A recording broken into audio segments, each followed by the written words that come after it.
Tapos pagitan nyo to, ito yung pipe na 50mm. Nasa loob nito yung 26 way duct. So ayun guys, yung lateral, syempre bubuksan natin para makita natin yung drain. Pamamagitan ng renovator.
Dahan-dahan lang guys, para hindi natin matamaan yung duct, dahil pag natamaan sugat yan.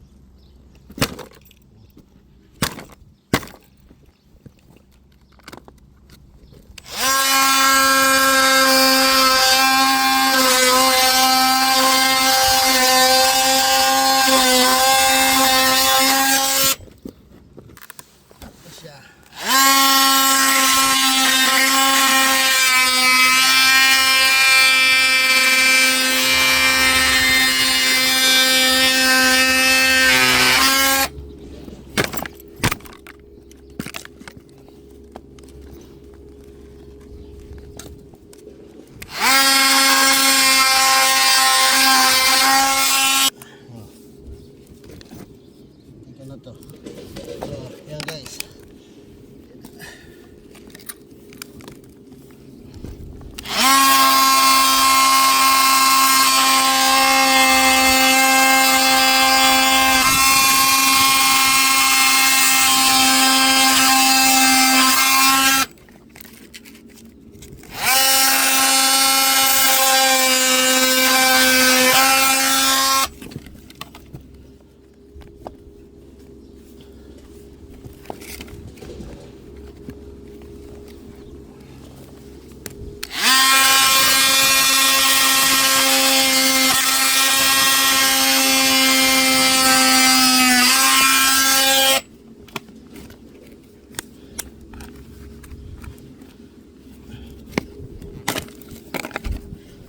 Tapos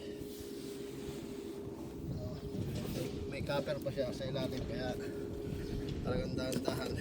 Yan lang guys, yan lang po.